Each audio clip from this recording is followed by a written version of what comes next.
This is domestic reports from Top Accolade News. We're starting with a focus on politics. The People's Democratic Party has zoned its 2027 presidential ticket to the south while retaining the national chairmanship in the north, a decision reached at its National Executive Council meeting in Abuja on Monday. PDP spokesman Debo Ologunaba said the move followed recommendations from a zoning committee led by Bayelsa Governor Doyediri. The decision has drawn mixed reactions. Nyesom Wike's camp dismissed it as too late, arguing the party merely repeated the position they held in 2022, while former PDP presidential candidate Benga Olawepo warned it effectively endorses President Bola Tinubu's re-election bid. Others, however, welcomed the resolution as a step towards stability, though analysts caution it amounts to a cosmetic fix for deeper division, threatening the party's relevance ahead of 2027.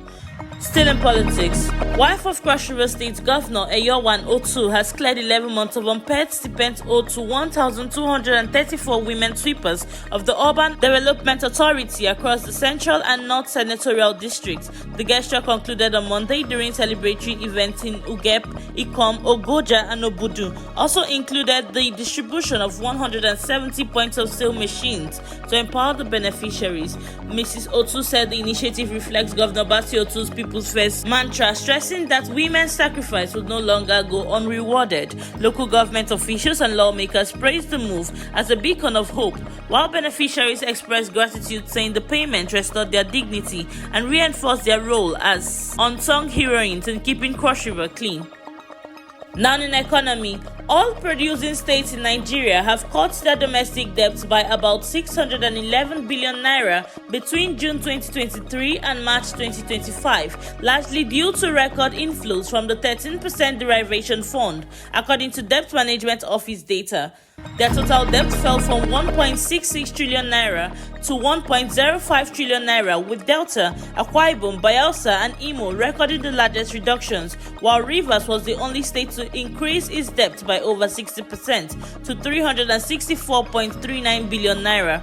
The 9 oil states also generated 1.39 trillion naira in internally generated revenue, with nearly half spent on debt servicing, even as they received 1.67 trillion naira in derivation allocation during the period. Critics, however, say the windfall has not been translated into improved infrastructure or reduced poverty, calling for greater accountability and direct allocation of funds to oil-producing communities.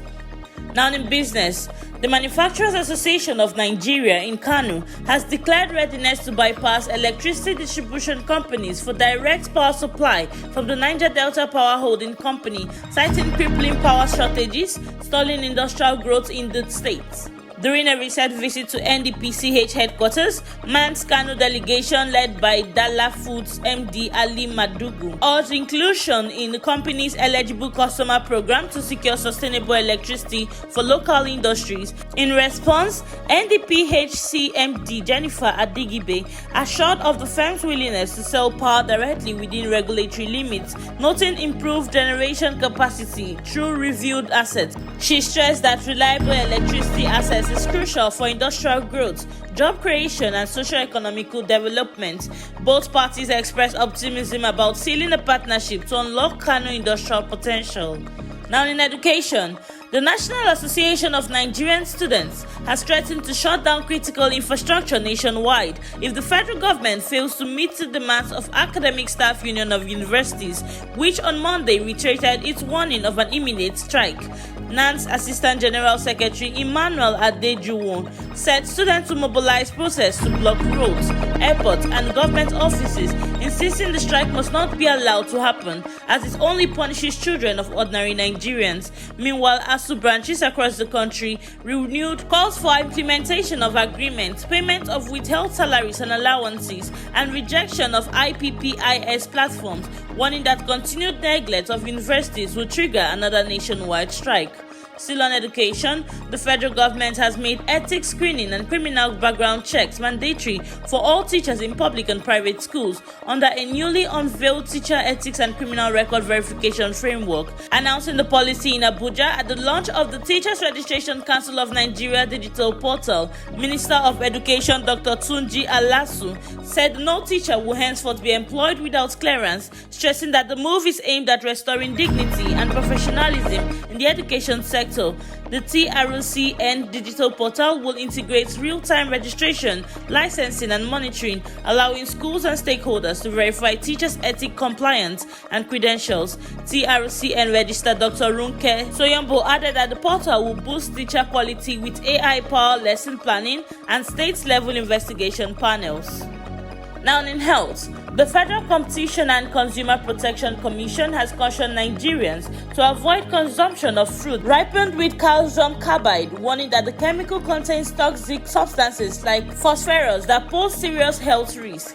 FCCPC Executive Chairman Olatunji Bello, represented by Director of Quality Assurance Mrs. Nkechi Mba, gave the warning at a sensitization program on food quality standards in Ado-Ekiti. He decried the rising sale of adulterated foods, stressing the agency has commenced strict enforcement in collaboration with NAFDAC, SON, and relevant ministries to sanction offenders. Bello urged consumers to be vigilant about where they purchase their food, noting that harmful practices in the food chain not only endanger lives but also erode trust in Nigeria's food system.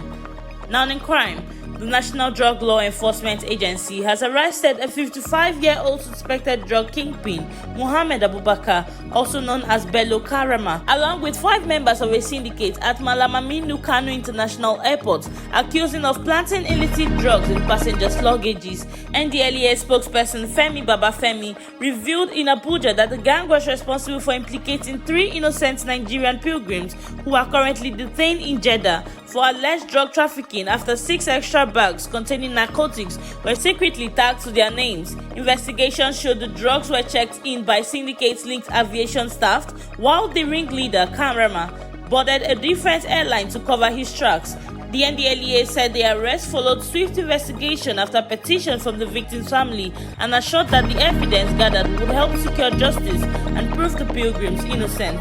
That is the domestic news update. For now, on to Accolade News. Do stay with us for more domestic updates and developments. I am Blessing Bassi.